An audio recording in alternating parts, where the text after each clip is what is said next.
ខ្មែរបានលើកឡើងថាសូវទូលក្តិតបាវកុំទូលក្តិតកញ្ជើ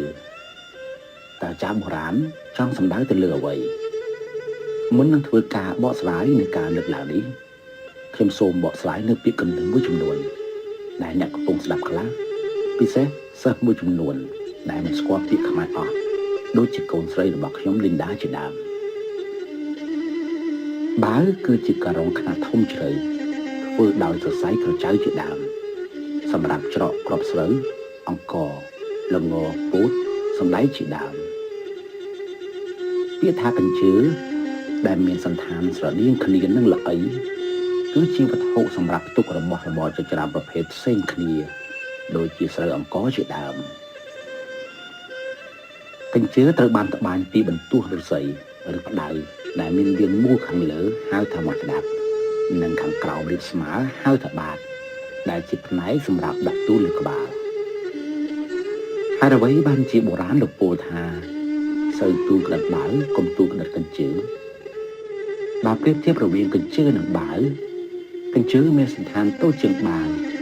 ហើយផ្ទុករបស់បានតិចតួចជាងបាវឆ្ងាយណាស់ដូចនេះអ្នកទូលអាចជ្រើសរើសតាមតម្រូវការនិងកម្លាំងដែលខ្លួនអាចរកបាន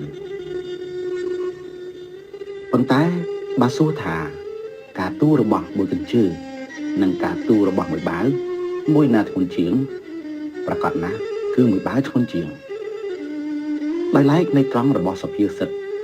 ឬទូលក្តិតបាវកុំទូលក្តិតកញ្ជើនោះក៏មានន័យថាឲ្យយើងទូលរបស់ដែលធ្ងន់ប្រសើរជាងទូលរបស់ដែលស្រាលពាក្យថាទូលនៅត្រង់នេះគឺស្មើនឹងការរ៉ាប់រងឬទំនួលខុសត្រូវលើបន្ទុកអ្វីមួយរីឯពាក្យថាបាវសំដៅទៅលើកិច្ចការធំដែលមានប្រយោជន៍ច្រើនធៀបនឹងកញ្ជើដែលនៅត្រង់នេះសំដៅទៅលើកិច្ចការងារតូចតាចមិនសូវជាមានប្រយោជន៍ច្រើនក្បាលរបស់យើងមានតម្លៃណាស់ដូចនេះយើងគួរពិចារណាបើជ្រុលជ្រវល់និងហត់ហើយយើងគួរយកក្បាលទូលរបស់អ្វីមួយដែលបានជាប្រយោជន៍ច្រើនហើយកុំទូលរឿងតូចតាចអ្វីដូច្នេះទូលរបស់ដែលធំនិងមានងន់តែម្ដងទើបវាមានចំណេញច្រើនអត្ថន័យនោះគឺត្រូវមានទំនួលខុសត្រូវលើកិច្ចការងារធំដុំប្រសើរជាងទៅសម្ញៃនឹងកិច្ចការងារកំពេចកំប៉ុកមនុស្សខ្លះយើងមើលទៅលើសកម្មភាពឃើញថាធ្វើដូចគ្នាប៉ុន្តែមួយធ្វើដោយក្តេចញ៉ាចិត្តមិនខ្លាចទៅហត់និងមួយទៀតធ្វើលំខ្លាចទៅហត់ខ្លាចទៅនឿយហើយធ្វើតែចំណុចណាដែលស្រាលស្រាលចាយពេលពេញមួយថ្ងៃដូចតែគ្នាប៉ុន្តែមួយធ្វើនឹងកិច្ចការងារធំដុំមួយទៀតធ្វើនឹងកិច្ចការងារកំពេចកំប៉ុកដែលការនេះมันខុសពីអ្វីនៅក្នុងការដែលយើងចុះទៅចាប់ត្រីនៅក្នុងភក់ដូចគ្នាប្រឡាក់ដូចគ្នាក៏ប៉ុន្តែមួយចាប់បានត្រីធំមួយទៀតចាប់បានត្រីតូចទូលក្តិតបាវត្បិតតែធ្ងន់ហើយហត់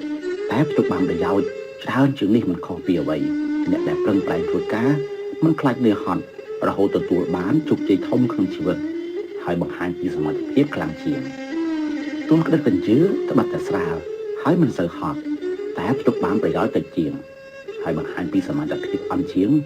បើជ្រុលជាដាក់ក្បាលទូលតើអ្នកនឹងទូលមួយណាទូលបាវ